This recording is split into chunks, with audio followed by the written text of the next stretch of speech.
Yeah,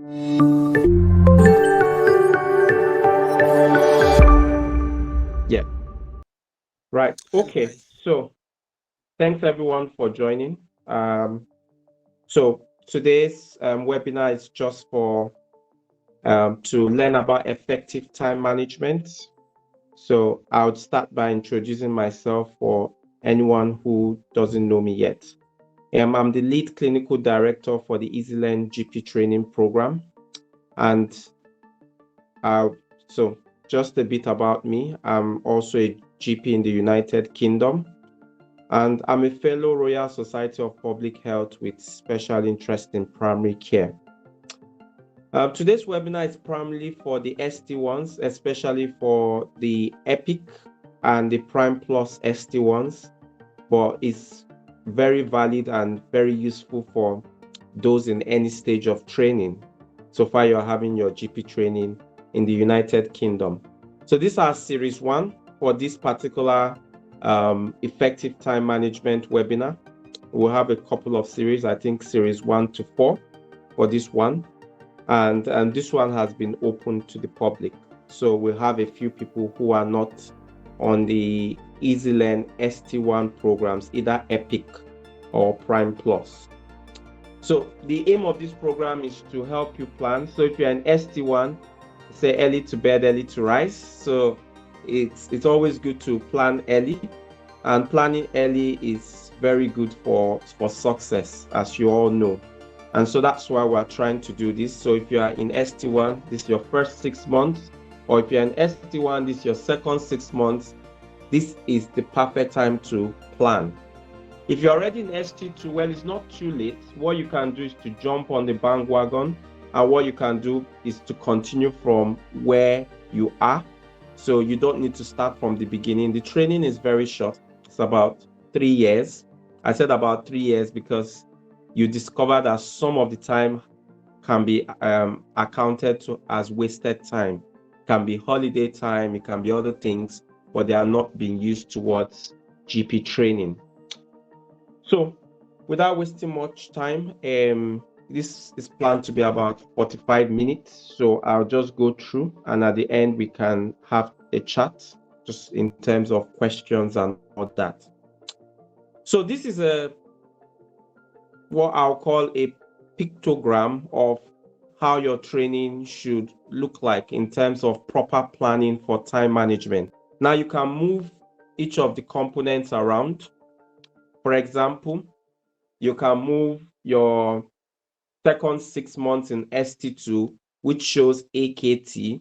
You can move it to the first 6 months in ST2, which shows developing interest. So it can be played around with whichever way you like it, but this is just a suggested pattern for proper time management. So I'm going to go through them a bit more in more details, but just to run through, in ST1, suggested or good time management will be that a trainee who has just got into GP training has spent the first 6 months understanding training and understanding their portfolio. And then the second 6 months will be to consolidate some of your understanding. So you need to build knowledge. And that's what happens usually with trainees. They've spent the first 6 months finding their foot, trying to see what's this program all about. I know a bit about it, but I've seen new things. What are these things all about? So first 6 months.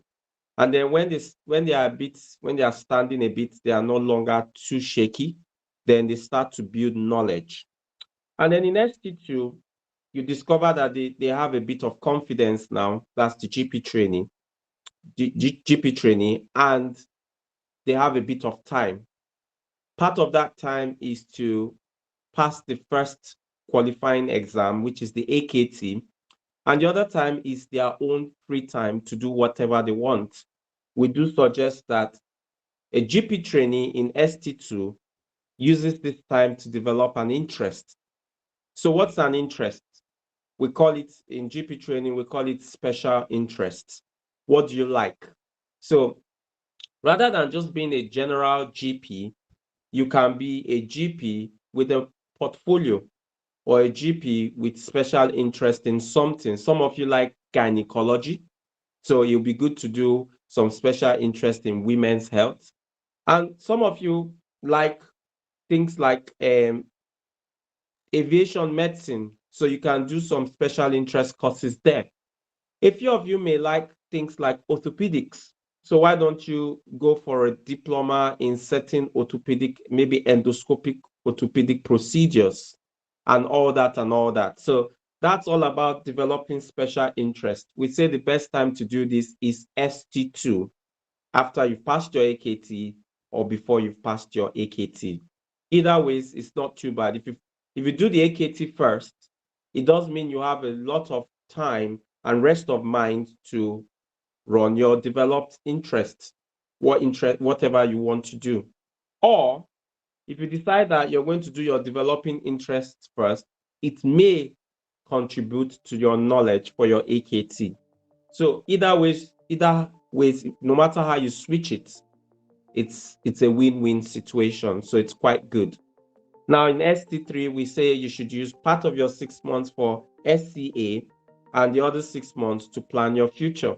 So now you've developed interest and you finished the training. What next? Some people start to panic at this point, but a trainee who has planned a good timetable and has a pictorial diagram of how their life will look like after training, they usually don't get into a mess. So a mess can be getting a low-paying job because you were not planned and you were into rush. A mess can be looking for a visa because you are supposed to have your GP training is 3 years, and at the end of the day, you still need 2 years to get an ILR or your British passport. So at the end of the day, you don't plan for that. So many things can happen when there is no proper planning of your future. Right. So this is ST1. First part of ST1, this will be the first 6 months. We say every trainee should follow this pattern. It makes life very easy for them. Devote time to understanding your e-portfolio. Now, the e-portfolio is usually the biggest problem in GP training for trainees. Some trainees get it really quickly early on. So it does mean that some trainees, within the first month, they get a hang of it. Some trainees spend longer, 3 months, some 6 months. Some even after 6 months, they've not got a hang of it. It probably is that they've divided their ST1 to do too many things, and so they spend less time on the e-portfolio. So it takes a lot of time to understand the e-portfolio, and we usually say the best time to do this is first 6 months. Well, you are in a new area. Some of you have got GP training in the area where you worked or where you are or where you live.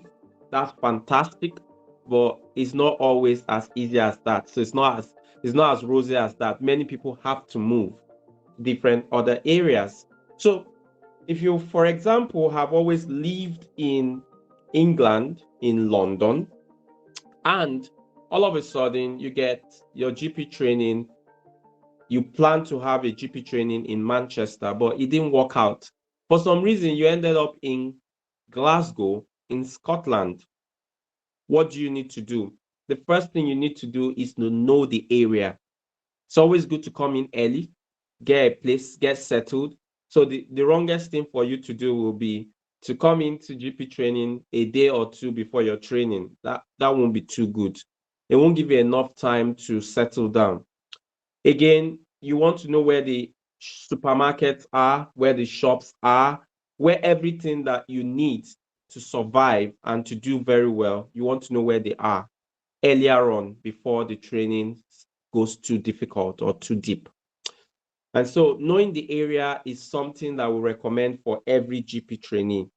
So it helps you to navigate as well. So for some trainees, they need to do out of hours. If you know the area, you can have some peace of mind to easily do your out of hours and all that, and to do home visits as well.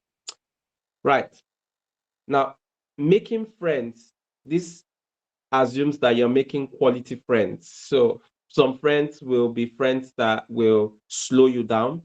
So you need to make friends that will signpost you to the right resources you need to excel in your GP training. And making friends can be out of your area or better still in your area. If you make a friend in your area who is a non-doctor, that kind of friend will be telling you where to buy things very cheap so that you can save your money. That kind of friend will be advising you on the kind of houses to get if you're trying to get a mortgage or trying to buy a house. If it's religious, that kind of friend will be telling you the best places for worship and all that. So this is what we call, or things that we call, making quality friends, and it's very essential for GP trainees. It's best done in the first 6 months of ST1. Know who is who and know who you want to associate with. Now, a study partner. Well, your study group discussions may not start in the first month of GP training nor in the third month of GP training, but it will be very good if you start to plan your study in the first 6 months. And it's always very good to also start slow.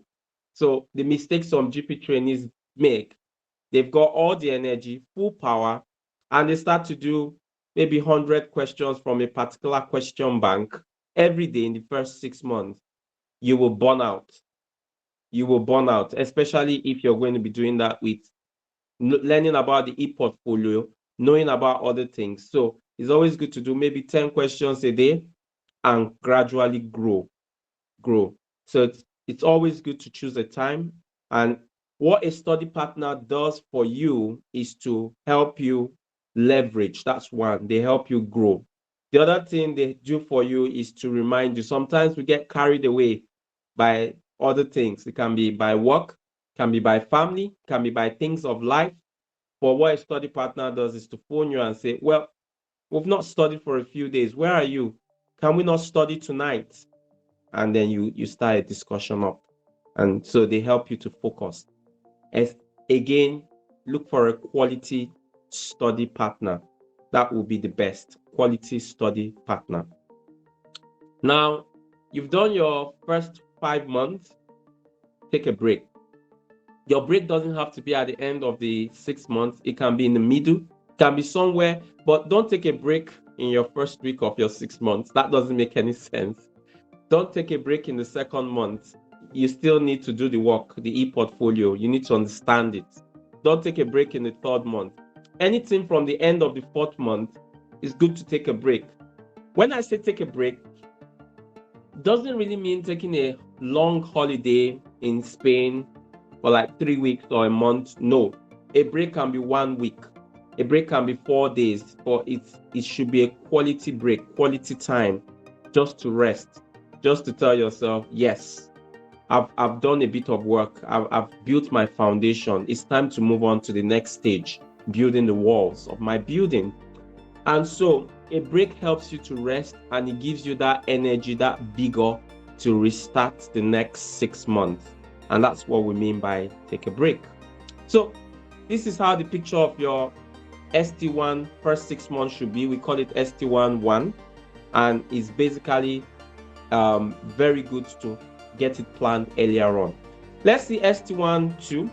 So this second 6 months, you're now basically understanding how GP training should go, and you need to move away from basic stuff. You need to start to grow faster. So it's always good because GP training is all about studying and growing and learning and becoming good. So you need to plan an effective strategy for study. You can plan it around someone else if you think they are quite good and they won't fail you. So you can plan it around a study partner, or you can plan it yourself, because sometimes making plans around people, what you discover is they are not very reliable, and the first study partners you get may not be your final study partner. You may have to change. So make sure you have an airtight proof plan of how you want to study in terms of growing. Right now, you're not studying for any exam. You're not under any pressure. you're seeing patients in the GP practice, and you are using what you're seeing to learn. So today you've seen a patient with bronchiectasis. All you need to do is come back, spend 30 minutes, open bronchiectasis in the Oxford Handbook for GP practice, and learn about it, or whatever materials you want to use. And that is basically an effective study life or a study plan pattern. Now, if you have a partner, you think the partner is reliable, everything is going on fine. In your first 6 months of ST1, you've started to do what we call light study. Then you can go a bit further with your partner and you build bridges. Building bridges means planning. Building bridges means growing. Building bridges means setting, so you need to set goals. So if you're just studying and reading and trying to move ahead, there's no yardstick to measure how you're doing. And this is where you need to set goals. By a particular time, what should I have known? By a particular time, what should I have known? And this is why the Easy Learn program is excellent, actually. We learn in what we call point systems. So you see two candidates, and we ask one candidate, well, talk about bronchiectasis, and the candidate talks for 30 minutes. But at the end of the day, the candidate has said little or nothing. The candidate has just been beating around the bush and saying almost the same thing repetitively. But yeah, you get an Easy Learn candidate and say, tell me about bronchiectasis. And they spend 3 minutes telling you everything about bronchiectasis. And they've covered the whole textbook. You check the textbook and you can see that there's nothing they've not covered. It's because topics have been broken down into simple, observable points. It's a system of learning that we've researched over the years, and we found it to be the most effective system of learning. And so we've adapted it to use for teaching. Now, ARCP, remember your first ARCP is always your biggest ARCP. By the time I was in my ST3, in fact, I even forgot the date of my ARCP because I wasn't concerned any longer. ARCP was just like a child's play to me. But everybody's first ARCP is usually a big deal. There's always this apprehension. What's it all about? What do I need to know? And all the fear of, will I get an outcome C or outcome G or outcome A, and all that and all that. So getting ready for your ARCP means not forgetting your e-portfolio. You can see that your e-portfolio is going to follow you around all through your 3 years in GP training. And so again, we advocate, while studying with your partner or studying on your own and building an effective study life, you need to keep an eye on your portfolio. And how do we envisage that you won't have problems with your portfolio? It's very simple. Ensure that for all the cases you've seen in a week, which if you're in the GP practice, it will usually be more than 30 patients in a week, usually. If you are seeing 6 patients a day, then you'll be seeing 30. That's 6 in the morning, 6 in the evening, sorry. You'll be seeing about 60 patients in a day. But with at some point in time, you'll be seeing 8, and at some other point, 10 in the morning, 10 in the evening or in the afternoon. So at the end of the day, you have quite a lot of patients to see every week. And all you need is to pick 2 interesting cases from them and write them in your e-portfolio. 2 of them can be clinical case entries, but not every time. But for every time, 1 of them should always be a clinical case entry. The other can be a reflection. The other can be a learning event. A learning event. The other can be anything else. But remember, 2 cases a week. If you do that, then you're not going to get into trouble. Because what happens is 2 cases a week. In 4 weeks, you've gotten 8 cases. Right?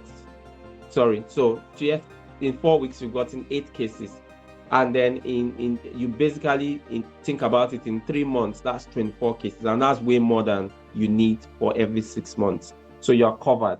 Some people want to do 1 a week. Well, you can also do that. But again, you may struggle with the ARCP not having too many cases to choose from. So it's always good to have a cocktail of cases to choose from during your ARCP.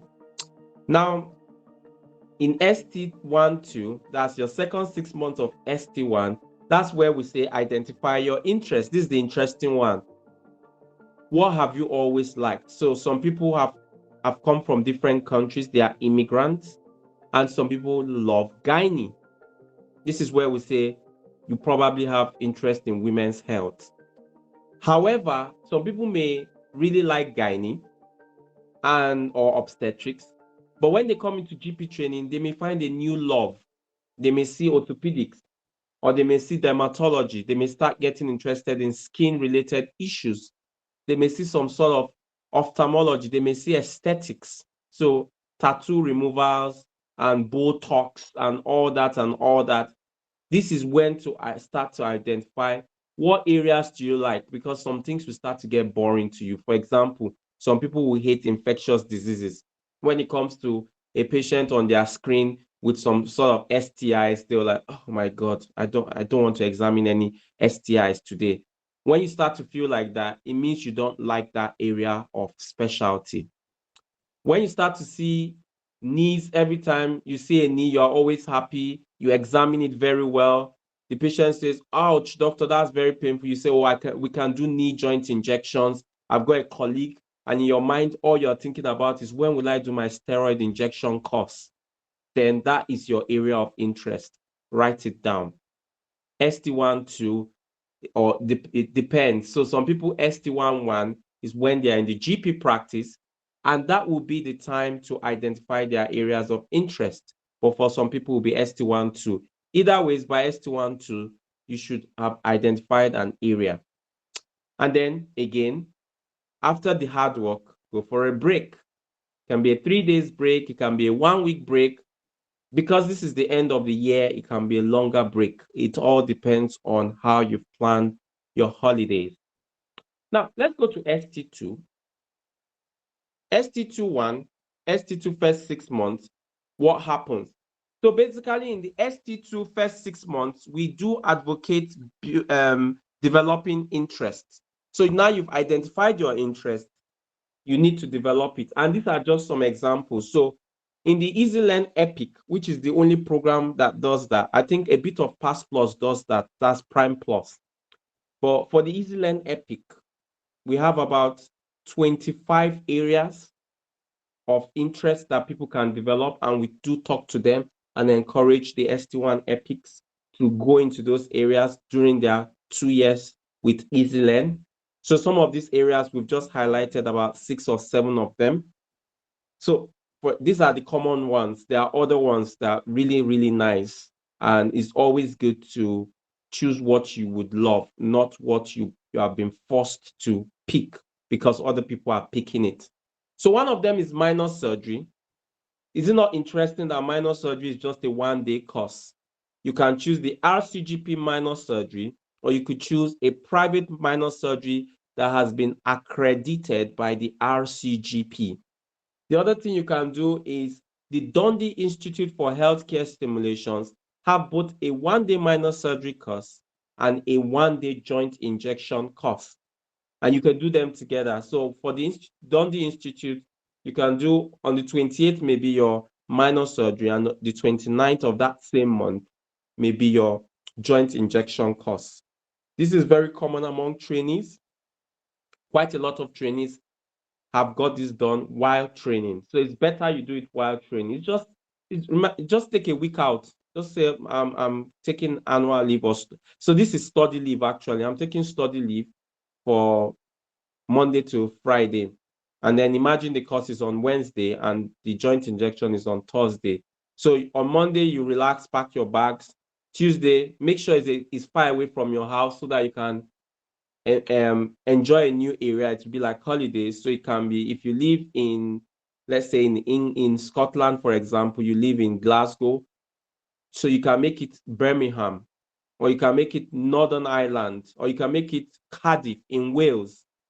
So if it's Cardiff in Wales, you book a hotel, make sure it's got breakfast, and then you fly or you take a train to Cardiff.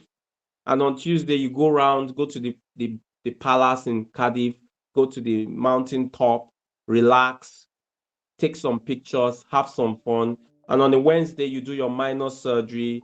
You practice as much as possible, no tension, no pressures. You collect your RCGP certificate, or whichever institution is awarding you your certificate, you've got that. Next day, you wake up, go for it, learn how to do the joint injection stuff, learn everything, get your certification. On Friday, you go around the city for the last time, take yourself for a treat after bagging 2 certificates in 1 week in terms of special interest. And then on Saturday, you head home, rest in your house, and then Monday, you resume work.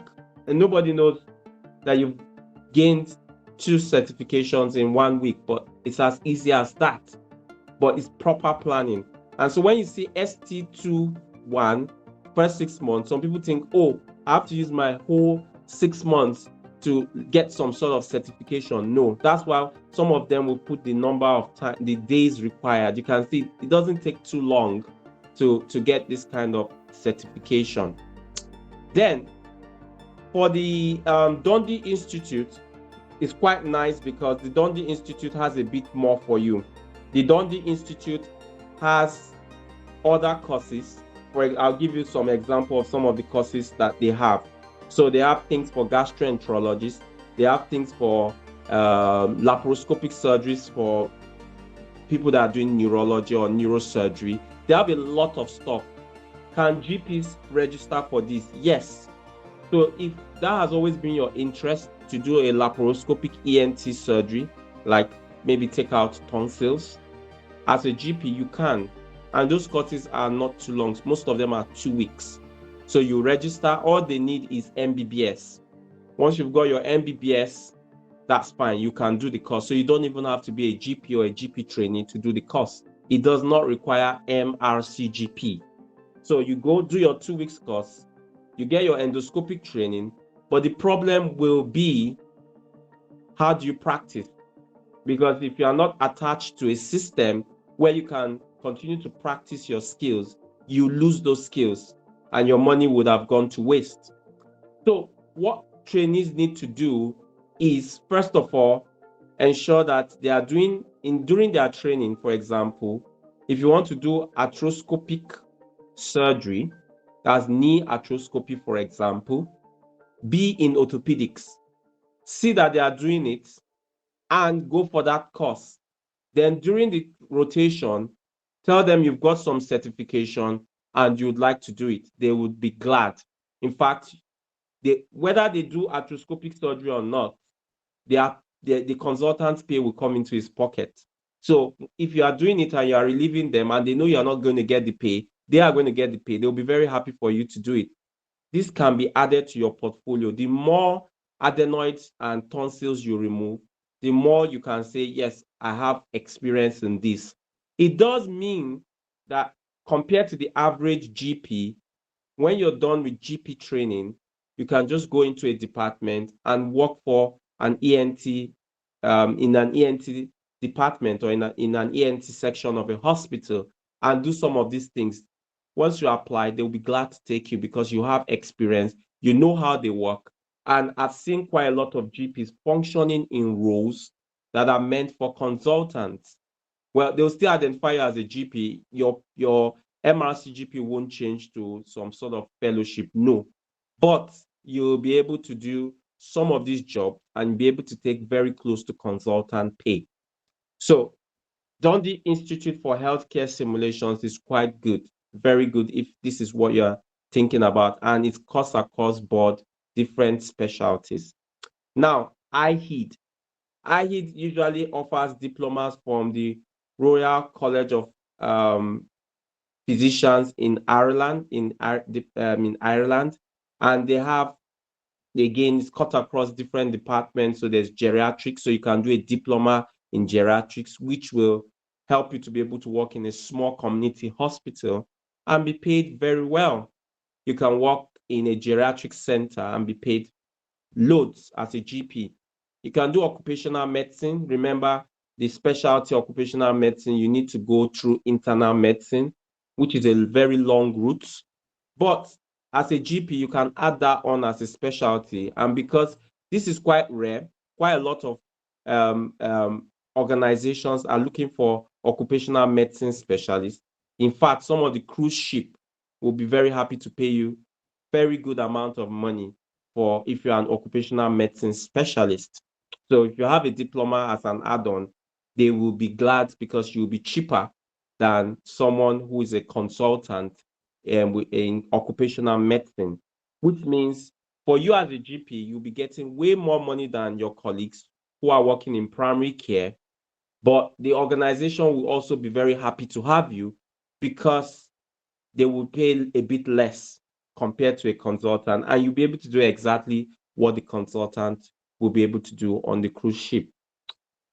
Now, looking at the Royal College diplomas, Child Health, FSRH diplomas, many of you already know about it. They are a bit more intensive and they take a bit more time.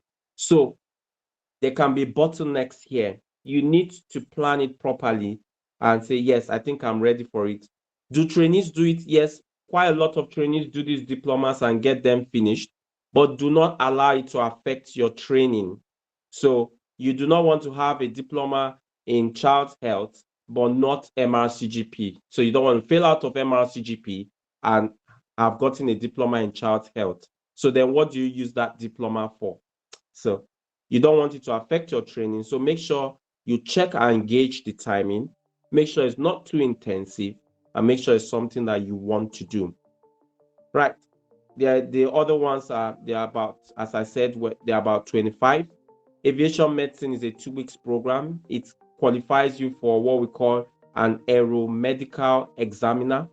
So there are many big schools that do them.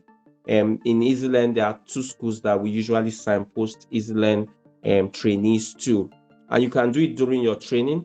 It's about £3,500 with one of the premium schools in the United Kingdom, and basically it's quite good because you can be an examiner for big airlines like British Airways, Lufthansa, Qatar Airline, Emirates Airline, and of course you'll be earning ×3 or ×4, if not ×5 of what your colleagues who will be GP in primary care will be earning. So it's big money. And there's work-life balance. So some of these things ensure work-life balance, like aviation medicine.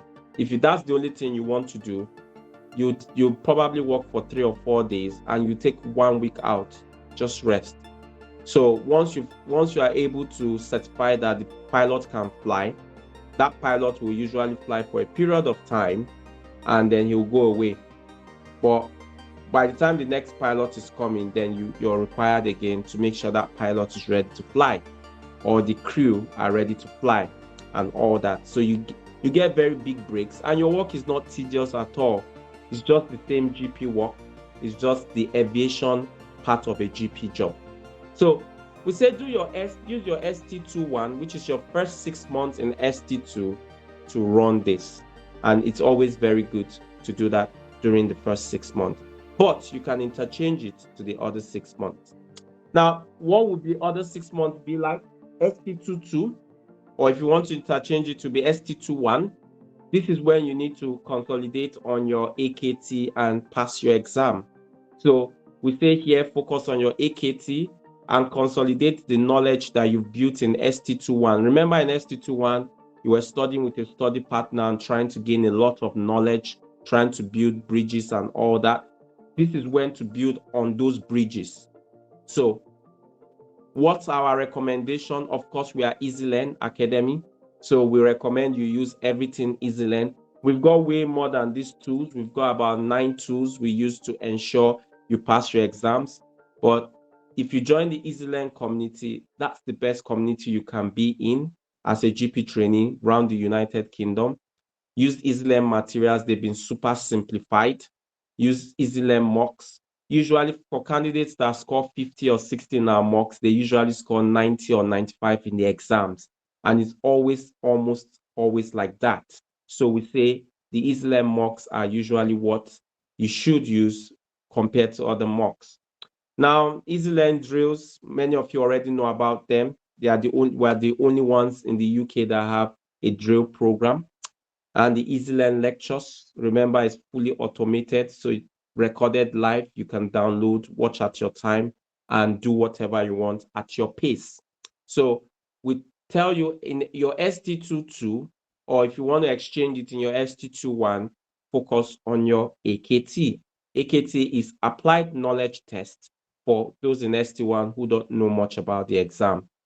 It is your first qualifying exam in GP training, and for you to be a GP, it's one of the 3 requirements to become a GP in the United Kingdom, alongside the SCA exam and your e-portfolio.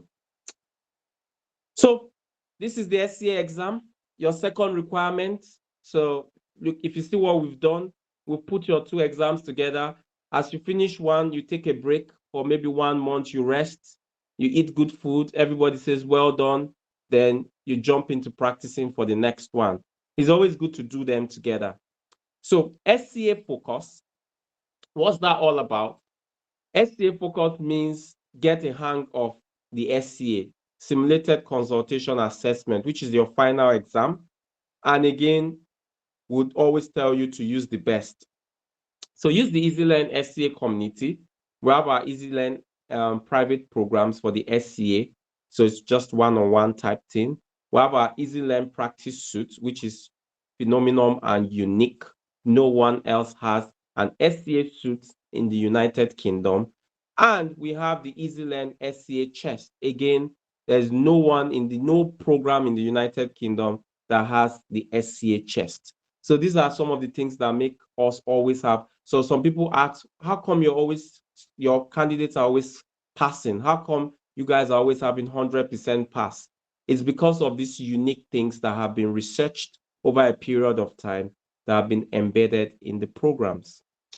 Now, the last part of the ST32 is when you want to finish up and finish up strong. So organize your e-portfolio, because what can happen during this part is you forget about e-portfolio and focus on the SCA. Same thing here. You can forget about the e-portfolio and focus on the AKT. So remember, we said do 2 cases every week.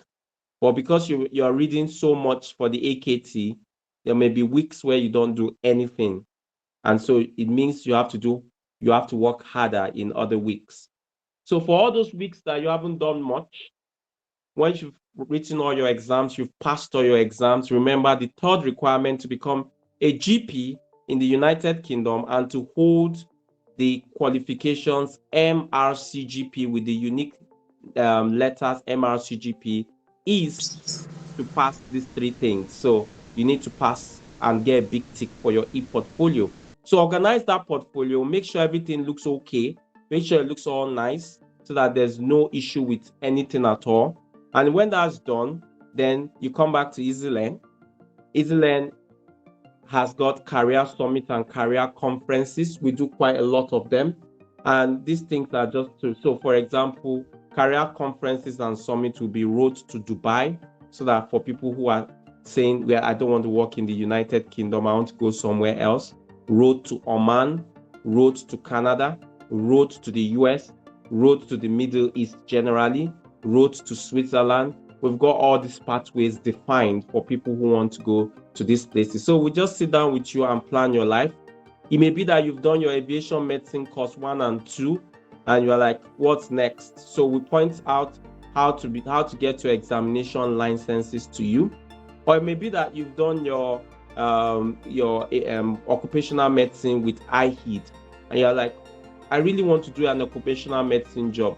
Then we just show you some of the cruise companies that some of our candidates have gone to work for. So all these things are things we discuss in the career summit and in the conferences.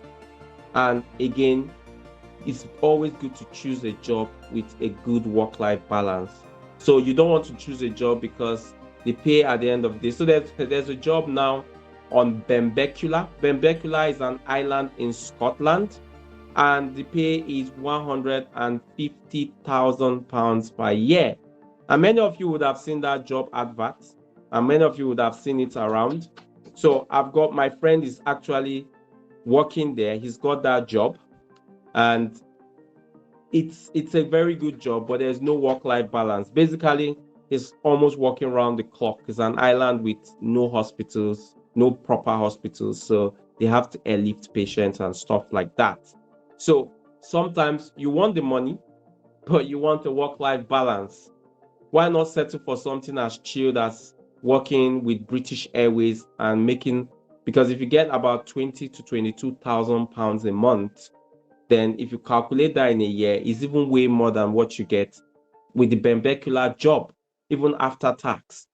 And there's a bit of work-life balance. And there are a few other things. I mean, being on a cruise ship may not be the best because you'll be away from your family for 3 months. But some cruise ships do allow you to take your family along, maybe not your children, but your wife. But then you have to choose what's best for you. So if you already have 3 children, you don't want to do a cruise ship job. But if you're just married and you want to do a cruise ship job for 1 year and gather some money, that's excellent. So we always advise on these things when you're done with your ST31. And at the end, once everything is all done and dusted, just relax, take in some good fresh air and breathe and wait for your MRCGP and CCT to come to your hands. And we say congratulations to you and we hug you. And we wish you the best and we'll tell you to continue to connect with us. Thank you. If you've got any questions, this is time to ask your questions. I think we've just got 8 minutes left, and then we'll end this series 1. Hello. Yes. You don't need Thank to tell me you. your name. You can just ask your question. Thank you, Doctor. This part is recorded. Yeah. Go ahead. Okay, thank you, Doctor Olalekan, for the presentation. I have a quick question, and it borders on developing interest. Okay, let's go back to that. You said, yeah, you said in ST1 part 2 of the rotation, right? Second Yes. 6 months of ST1 that you identify your interest. Yeah. For instance, someone has interest in O&G. Yeah. But then during the entire rotation in ST1, there are some rotations like some binary that do 6 monthly rotation. Yeah. And this person that has interest in O&G didn't get any rotation in O&G throughout the hospital rotation. And I don't know how far the person, how much patient O&G patient that the person will see in the GP land. Is that not what they call it? When the person now goes to GP rotation, will all this still affect the person's interest? That's my question. And No, what not can at the all. person do in this? Not at all. So there are 2 things I picked from your question. So I'll use myself as an example. Throughout my GP training, I did not do O&G at all. It was not part of my training. But I felt if I'm going to be a GP in the United Kingdom, it's good for me to know a bit about what happens in O&G. So what did I do? I took out 1 week, went to the HOD for gynae and obstetrics in the hospital where I worked and said, can I come and do some rotation on my own, personal rotation? I'm a GP trainee. And he said, oh, come on. We're always happy for you to come in. And during my 1 week, I was able to do a lot of things. I was able to fix coils. During that period, I was able to learn to use the ultrasound, maybe basic, but I was able to use that. During that period, I learned a lot of stuff about cervical cancer because I went to the clinics. I went to see how they do colposcopy. I learned how to do colposcopy. I did that myself. So in 1 week, I learned quite a lot. So GP training, let me just say this, is adult learning. It's led by yourself. Nobody plans the training for you. You plan it the way you want it.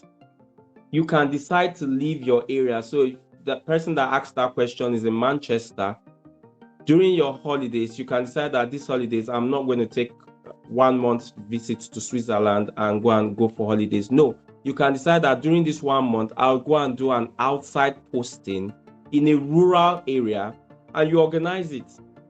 So I did my fellowship. So my fellowship is in a rural area. It was done in Dumfries in Scotland. And basically, if you are doing something like that, you learn a lot. You'll be able to go around and learn what happens in those rural areas. So if that's what your interest is, take some time out and go to those rural areas, speak to the people there, write an email to them, tell them I want to come to this area and learn. If your interest is someone particularly wanted to do things with the ambulance, with the air ambulance, and so he wrote to them and they did give him 3 weeks. He was on their flight. Any emergencies they had, he was always on the air ambulance with them, and he would watch. They told him about all the safety precautions. He saw how the paramedics were going to rescue people. In fact, there was a time there were doctors on board, and he saw what they were doing. And he says this is what he would like to do. It's usually A&E consultant, but then they have GPs who have special interest in emergency medicine on board as well. So for the person asking that question, you plan your life. You don't allow the hospital plan your life or the RCGP plan your life. I hope that's clear. Yeah, thank you so much, Dr. Ololeko. Yeah. Any other question? I think we've got 3 more minutes. If you have any question, you can quickly ask. Hello, good evening, Dr. Ololeko. So, my question is, what would you advise someone that is, I don't know if I joined in late, someone that is coming in straight from outside the UK, would you advise with no prior NHS experience, would you advise this person to start something as fast-paced as emergency department, or something, let's say, easier so that person can acclimatize into the system? Okay, so usually what they would say, what some areas will offer you is to choose what department you want to do your training in. So choose A&E, choose psychiatry and all that. Some other areas will not. They will just give you a fixed rotation. And if they've done that, what you can do is, if you feel, well, I think moving in from another country where I've not done A&E before to a country to do A&E may not be so good for me, you can write to them. And sometimes they can switch it. It's not all the time. Sometimes it's planned and they can't switch it. Now, it depends on your competencies. If you came in from Saudi Arabia, emergency department, you've worked there for 4 years, and you come into the United Kingdom, it shouldn't be a problem to work in A&E in the United Kingdom. It's still going to be the same fast-paced life, and nothing much of a difference other than the guidelines. But in terms of coming in, we do advise that, and if you came in late, this is the part you missed, ST11, understanding the e-portfolio, knowing the area, making friends, study partner, and taking a break. So just in between understanding the e-portfolio and knowing the area, we do advise that if you are new to the United Kingdom or you are new to the NHS, prior to starting GP training, you do some volunteering, or you do some sort of just joining a hospital to do 2 weeks with them or 3 weeks with a particular department, just to understand how the NHS works. However, for people who don't have this opportunity, EasyLearn does offer them that opportunity as well. So what we do is to guide you in a way to make sure that you are a bit confident in your first few postings, and you don't have to worry about trying to get outside experience of the NHS, because we tell you what to do, we tell you how to do it, and you grow quickly knowing about what to do. So for example, if you're on the ST1 Epic, which is this program is for the ST1 Epic, so series 1 to 4 is for the ST1 Epic.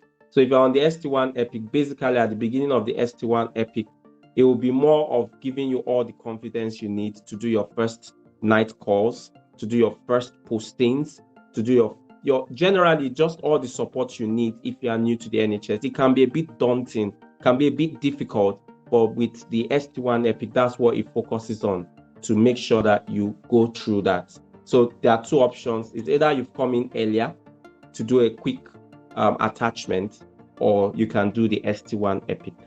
I hope that answers your question. Yes, thank you. Okay, I think the time is up. HR, do you want to extend question time, or is it time? Okay, yeah, we have a question in the chat box. I will just read that out right now. Somebody is asking if there are other training paths that is compulsory besides doing the basic and advanced aviation courses. I don't know if you want to touch base on that. Well, I think the question is not very clear. Is the person talking about aviation medicine, other courses, or is the person talking about general other things? Can the person unmute and just clarify? That's okay. Yeah, please. I don't want to mention name. Yeah, please don't mention names. Yeah, just if you can just clarify. Are you talking about the aviation medicine course? Hello, good evening. Yes, please. I was referring to the aviation medicine course. Yeah. Okay, so it depends on the program. Some programs are just straight up 6 months, and there's nothing else. That's all, and you get nominated as an examiner. Some courses are like the one that is 2 weeks. You need to do part 1 and 2. Both of them are 2 weeks, so it's a total of 1 month. You still need to be nominated, but the nomination is very easy. I think it's done by the CAA, and so it's really easy to get nominated if you've done it with a very big institution. However, if you've gone to do aviation medicine masters, then I think everything is all incorporated in your program, but you don't have the time to do a master's program during.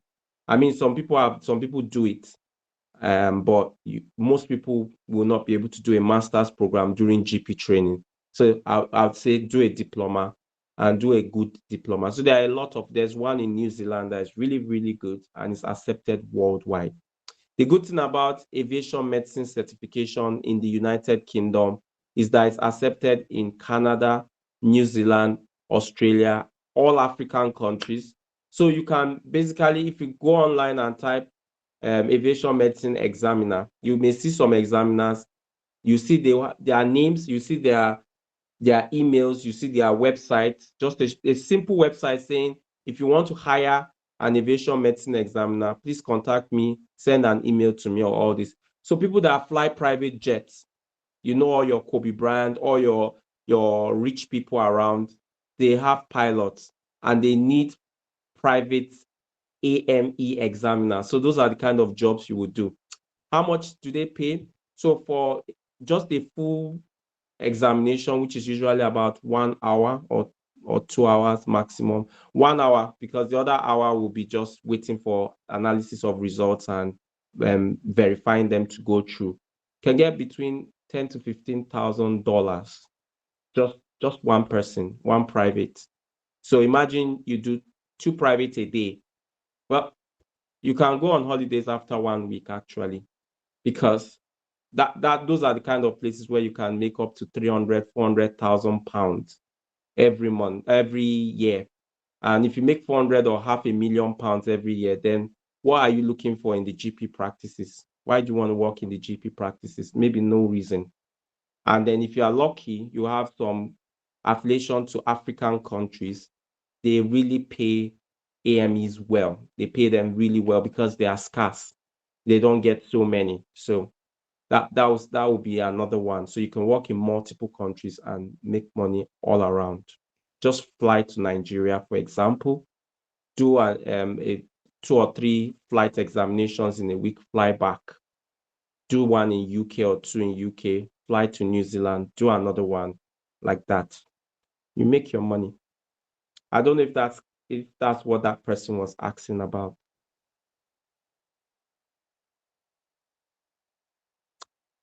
Any other question? HR? Okay, Doc. So somebody is asking, what was the ST1 EPIC? Oh, ST1 EPIC is one of our programs. Can I take off my screen? Can you display the contents of EPIC, HR? Do you want to do that?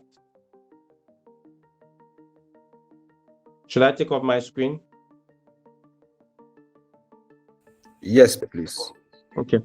So I'll just take off my screen, and then whoever is asking about Epic, you'll be able to see the content of Epic. Any other question while Epic is being displayed? So Epic is just it's just an ST1 program. It's a 2-year program. Starts from beginning of ST1 and ends at the end of ST2. So from your day 1 of ST1 to your last day of ST2, that's what Epic basically covers. It covers lectures, repeated cohort lectures. It does cover your e-portfolio. It does cover training courses like ABG, ECG conferences, quite a lot of things like this one. So it covers like webinars and all that. So that's what Epic is all about. But I think it's going to be displayed on your screen, so you'll be able to see what the Epic contains. HR, can you ask the questions in the chat box? Yeah. Yes, yeah. Because somebody is asking which rotations are usually the most useful to attend in ST1. So I guess that question is asking, apart from your main rotation, which other ones, what other rotations can you attend? Or it could be that person, that's why I always prefer that you unmute and ask yourself so that I'm clear about the question. It could be that what rotation should I choose? I believe if you're already in ST1, you already have your rotation. So maybe that's not the question. The other one is, if I want to do a 1 week or 2 week, which other rotation can I do?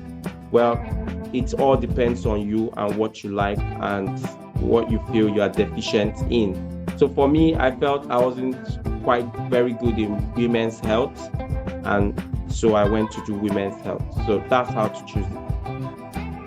I think HR, if you check your box or your WhatsApp page, I think the director has sent you the EasyLearn content sheet. I think it's on your WhatsApp there. Okay, somebody is also asking when is the best time to start to prepare for AKT and what materials can I use?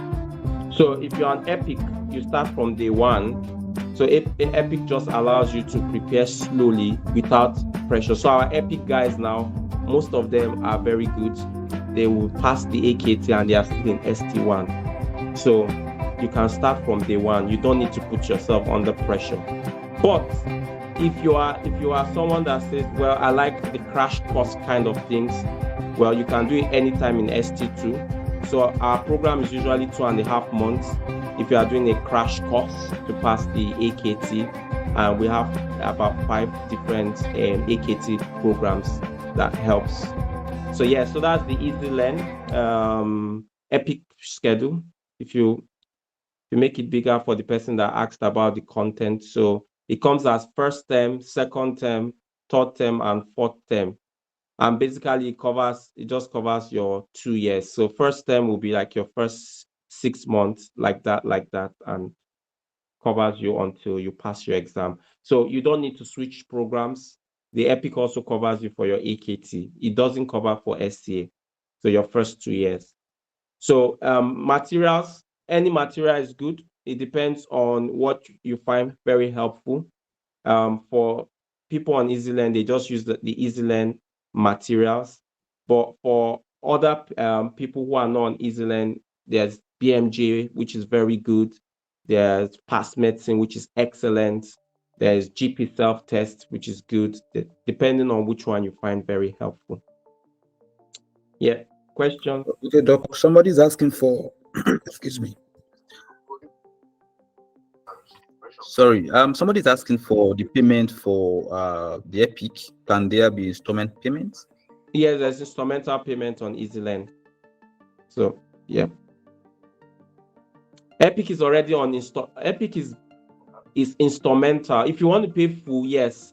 But Epic is instrumental. It's been made to be instrumental generally. So for most people pay as installment. I think 80% of people on Epic pay on a monthly basis or 2 monthly basis. So it's instrumental.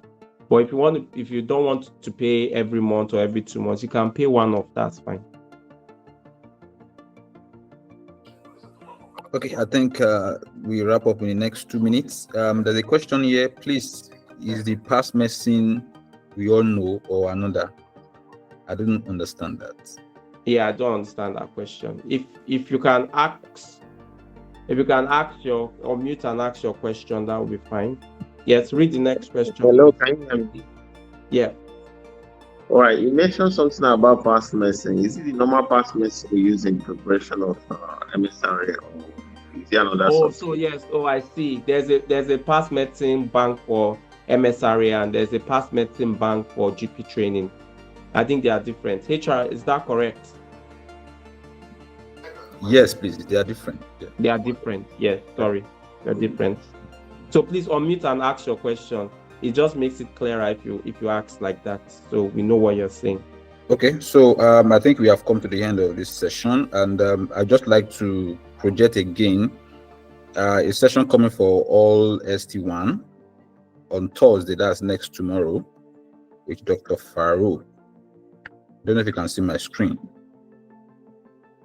So we're discussing about quality improvement activities and projects. So just watch out on our platforms. You will get the link to join this, to register. Thank you. Dr. Lekon, do you have any other final word? No. So these are all free stuff. Please take advantage of them. The Thursday with Dr. Farouk is really good with e-portfolio for guys in ST1 and trying to still get a hang around their e-portfolio. Please enjoy the free resources and grow with those free resources. Thank you. All right, thank you everyone. Bye.